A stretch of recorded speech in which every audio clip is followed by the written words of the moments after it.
پاکستان میں سیاسی تشدد، آزادی اظہار پہ پابندیاں، دہشت گردی اور جرائم میں دن بدن اضافہ ہوتا جا رہا ہے۔ اسی وجہ سے بہت سے لوگوں میں ریاست کے خلاف اپنے عوام کے حقوق کے تحفظ میں ناکامی پر ناراضگی پائی جاتی ہے۔ ریاست اور عوام کے درمیان طے شدہ سوشل کانٹریکٹ، جسے عمرانی معاہدہ کہا جاتا ہے، کمزور پڑتا جا رہا ہے، جس کا اعتراف بارہا سیاستدان اور عوام کرتے نظر آتے ہیں۔ یہ عمرانی معاہدہ ہے کیا؟ معاہدہ دراصل دو لوگوں کے درمیان راضی نامہ ہوتا ہے جس میں اگر ایک حریف انکار کرے تو معاہدہ باطل ہو جاتا ہے۔ اسی طرح عمرانی معاہدہ ریاست اور عوام کے درمیان راضی نامے کا نام ہے۔ لیکن کیا پاکستان میں موجود عمرانی معاہدہ منوعاً نافذ ہے یا دونوں فریقین کی جانب سے اس پر دراڑ پڑ چکی ہے؟ ہمارے آئین میں اس عمرانی معاہدے کے متعلق کتنی شکیں ہیں؟ کیا ان شکوں پہ عمل درآمد ہو رہا ہے؟ عمرانی معاہدہ دراصل مغرب میں ایج آف انلائٹنمنٹ یعنی کہ روشن خیالی کے دور کی ایجاد ہے۔ عمرانی معاہدے کا نظریہ مختلف ادوار میں پروان چڑھا، مختلف ادوار میں بہت سے فلسفیوں نے اپنے اپنے نظریے دیے، لیکن خصوصی طور پہ 3 نام قابل ذکر ہیں، جس میں جان لاک، تھامس ہابس اور جان ژاک روسو کے نام قابل ذکر ہیں۔ معاہدے کا سب سے پہلا نظریہ تھامس ہابس نے دیا۔ تھامس ہابس دراصل برطانیہ کا سماجی دانشور تھا۔ تھامس ہابس کے نظریے کا لب لباب یہ تھا کہ معاشرے میں امن و امان کی صورتحال کو بحال اور قائم رکھنے کے لیے افراد آپس میں معاہدہ کریں جس میں اپنی آزادی کو اس شرط پہ اقتدار اعلیٰ کے سپرد کرے کہ وہ ان کے جان و مال کی حفاظت کرے گی۔ یہ بات قابل غور ہے کہ تھامس ہابس ملوکیت کا قائل تھا، یعنی ریاست کا سربراہ ایک تگڑا، انتہائی با اختیار بادشاہ ہونا چاہیے اور جس کے ہر اقدام کو تمام شہریوں پہ تسلیم کرنا لازم ہے۔ جان لاک کے نظریہ عمرانی معاہدے کا تصور ایک حد تک گزشتہ انگریز فلسفی تھامس ہابس کی تحریروں سے آخذ کیا گیا تھا، لیکن جان لاک تھامس ہابس کے نظریے کو منوعاً تسلیم نہیں کرتا تھا۔ جان لاک کے مطابق افراد ٹیکس اور خدمات دیتے ہیں، اس کے بدلے میں حکومت کو لازماً لوگوں کی ضرورتوں کا خیال رکھنا چاہیے۔ جان لاک نے بادشاہ سے سوال نہ کرنے کے اقدام کو بھی چیلنج کیا۔ جمہوریت میں موجود آزادی اظہار کا کانسیپٹ دراصل جان لاک کے نظریات کا ہی نچوڑ ہے۔ اس کی مثال یہ ہے کہ جب 1783 میں امریکہ میں آزادی کی جنگ شروع ہوئی تو اعلان نامے کے ابتدائی الفاظ جان لاک کی کتاب سے لیے گئے۔ اس کے بعد عمرانی معاہدے میں قابل ذکر نام جان ژاک روسو کا ہے، جو کہ فرانس کا عظیم دانشور تھا۔ یہ قول جو آپ اکثر سنتے ہوں گے کہ آدمی آزاد پیدا ہوا ہے مگر ہر طرف زنجیروں میں جکڑا ہوا ہے، یہ عظیم قول جان ژاک روسو کا ہی ہے۔ جان ژاک روسو کے نظریات کے مطابق سماج میں عام آدمی کو بنیادی حقوق، مساوات اور تعلیم تک ہر ممکن رسائی ہو تاکہ لوگ معاشرے کو بہتر سے بہتر بنا سکیں۔ روسو کا عمرانی معاہدہ عوام میں اتنا مقبول ہوا کہ فرانسیسی انقلاب میں اس نے اہم کردار ادا کیا۔ جب 1762 میں روسو کی عمرانی معاہدے کی کتاب شائع ہوئی تو وہ فرانس انقلاب کی انجیل کہلائی۔ روسو کے نظریات میں ایک اہم چیز مساوات تھی۔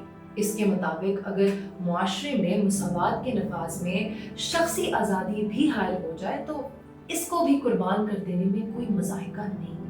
جب مملکت خدا داد پاکستان کی داغ بیل ڈالی جا رہی تھی تو عمرانی معاہدے کو خصوصی حیثیت حاصل تھی۔ جیسا کہ ہم جانتے ہیں، بابائے قوم محمد علی جناح کی ریاست طے شدہ اصولوں پر مبنی تھی، جس کا مقصد مختلف قومیتوں کے لوگوں کے درمیان سماجی معاہدے یا عمرانی معاہدے کو فروغ دینا تھا۔